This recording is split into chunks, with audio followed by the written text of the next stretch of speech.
Cowboys, zombies, tentacle monsters. That's Hunt Showdown.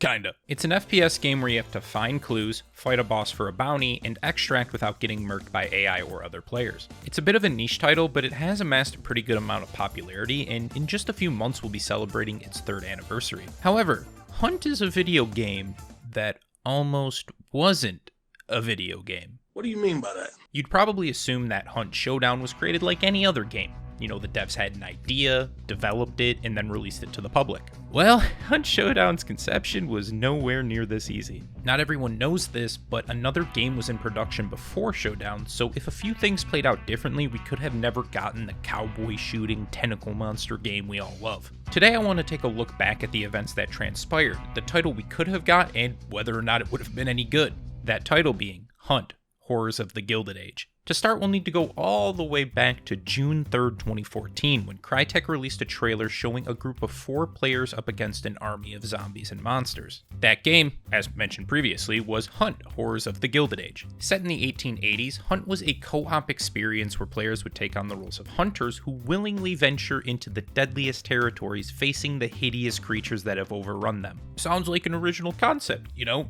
Never seen a 4-player zombie horde game before. Alright, but never one with cowboys.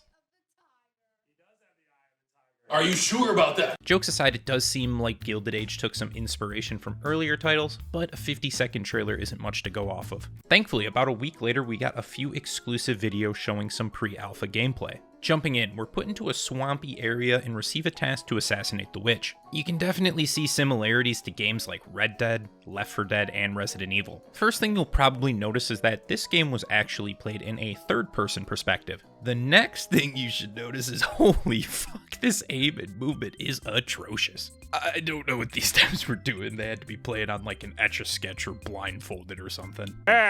Dude, you're not even coming close to me here. But yeah, you don't need to see much gameplay to see the movement and aiming has heavy influences from the first Red Dead and like Resident Evil 4 through 6. Once we make our way into the compound, we're greeted by a horde of enemies. We can see normal monsters that are equipped with weapons like cleavers, sickles, and throwing axes, and special enemies like this big fuck with a hammer. To combat these enemies, our hunters have a plethora of period-based weaponry. We can see lever-action rifles, pistols, double-barrel shotguns, and crossbows. However, it's recommended you hit your shots and not get hit by the enemy to be successful, and thus some hunters get killed. Once our hunters clear out the zombies and move to the next area, we get a look at the respawn system.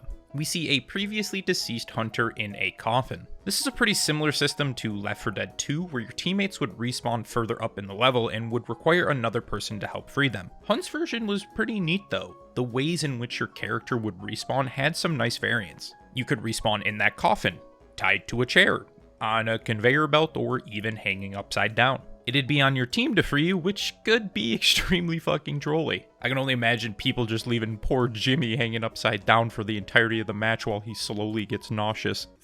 I'm going to throw up. You'll continue to fight through the level until you reach the lair of the boss. This one, as stated in the beginning, is the witch. I heard you know she is a witch. She looks like one. Yeah, she looks like one. I was surprisingly impressed by the design of the boss. She had a real creepy aesthetic with some nice looking particle effects. They also stressed a heavy use of co-op mechanics for fights so that it wouldn't feel just like 4 players shooting another enemy. On this fight in particular, the witch brings a hunter into her nightmare realm. They are the only person who can see her and have to shoot the boss to make her temporarily visible for the rest of the team. Once the hunters manage to defeat the witch, I don't know, we just went to a title card. From what I could gather from the entirety of the video, the game played out like this. 1 to 4 players would select a mission and be put on a map. These would usually last between 10 to 20 minutes. Each mission would be procedurally generated, meaning that the map itself and the enemies you'd encounter would be different, the only constant being the boss.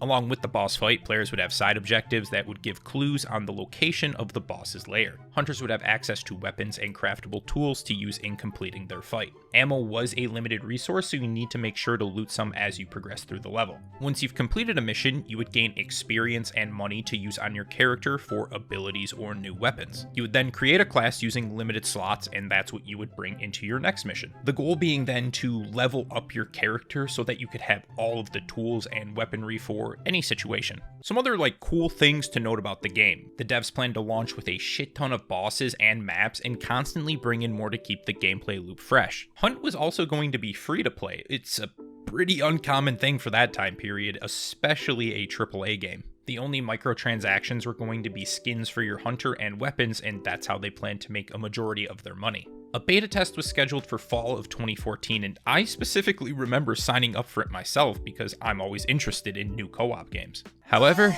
that beta test never happened. This is where we start to get into some of the unfortunate shit. Hunt Showdown, which we know today, was created by Crytek, the German-based developers who brought us the Crysis series. You know, the ones that would make your PC explode if you weren't running like 12 Titans. No. Wait. However, Hunt Horrors of the Gilded Age was being developed by Crytek USA. This studio came to be after the video game giant THQ filed for bankruptcy in late 2012. A majority of their properties were put up for sale, and Crytek was a bidder, securing the rights of the Homefront franchise. They also intended to bid for a company under THQ called Vigil Games, but decided that Vigil's current projects wouldn't fit their own company strategies. Vigil Games was known most for the Darksider series, and although they weren't bought in the sale, their founder David Adams had left an impression on Crytek's co-founder and CEO, Savat Yurli. On January 25th, 2013, Vigil Games was shut down, but only 3 days later, Crytek announced Crytek USA, led by David Adams and many of Vigil's former team. Hunt was the first game that this new US studio would be developing, but in July of 2014, only a month after that initial gameplay was shown, Crytek USA was shut down due to financial difficulties that prevented employees from being paid on time. Most of the studio's leadership and workers had already left because, they weren't getting money, including the studio lead David Adams. Where's the money, Lebowski? You want that money, Lebowski? You gotta feel for these employees. Studio essentially gets shut down because their parent company goes bankrupt, gets a second chance at Crytek, and only a year and a half later, their studio is shut down again without even putting a game out. That's rough, buddy. However, not all bad. And a little fun side note, after leaving, David Adams would create Gunfire Games, who's made some solid titles like Darksiders 3 and Remnant from the Ashes. So with all that shit that went down, Hunt ends up getting transferred to the main Crytek office in Frankfurt, and that game is molded into the Hunt Showdown we know today. Hunt Showdown is obviously a very different game from Gilded Age, but you can see they still kept a lot of the original influences. It took us, I think, 3 to 4 months to look at the game, look at the potential of the game, getting into the designs, getting into the implementation, seeing to what level we could take it. There was a game there. It was just a very different game to what the core competency in Frankfurt has been. Gilded Age was set in the late 1880s and Hunt in 1895. Although the original Hunt was supposed to have a bunch of different maps from different areas, the one we got to see was like a Louisiana bayou, which is the exact same setting as Showdown. The weaponry is still in line with the period, a lot of lever action and single-shot rifles, revolvers, double barrels, and bows. With a squad now of up to 3 instead of 4, we still fight monsters and use these occult-esque powers to get clues on where the boss is located. However, 2 main differences is that Hunt Showdown is in first person and is PvPvE. Along with the AI, there's also a max total of 12 real players on a map. While fighting players isn't the main objective, you all have the same goal: find and kill the boss for the bounty token and escape alive. With only 1 to 2 bounties in a mission, you're probably going to run into a few teams. So the question is, if Hunt Horrors of the Gilded Age was developed, would it have been as successful as Hunt Showdown?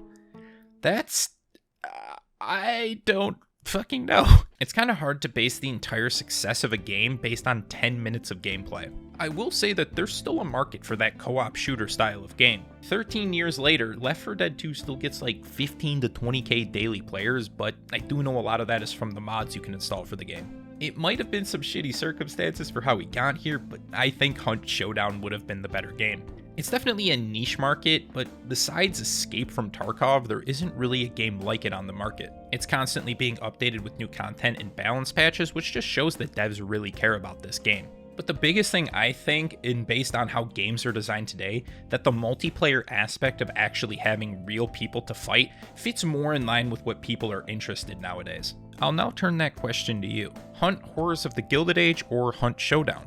Which game would you prefer more? I really enjoy taking a deeper dive and uncovering the history on how certain games came to be. If there's another game out there that you think I'd be interested in researching, please leave it in the comments. If you want to support me further, the link for my Patreon is below. You can gain access to exclusive rewards like voting on stream games, Discord badges, exclusive content, early access, and shoutouts at the end of my videos, like That Rat Murrow, Marshall Cox, Peppy Jewel, Jetstream Chad, Nicholas Gutierrez, Gooseker, Tech Rob, Shaky Pants, Chupa, and all.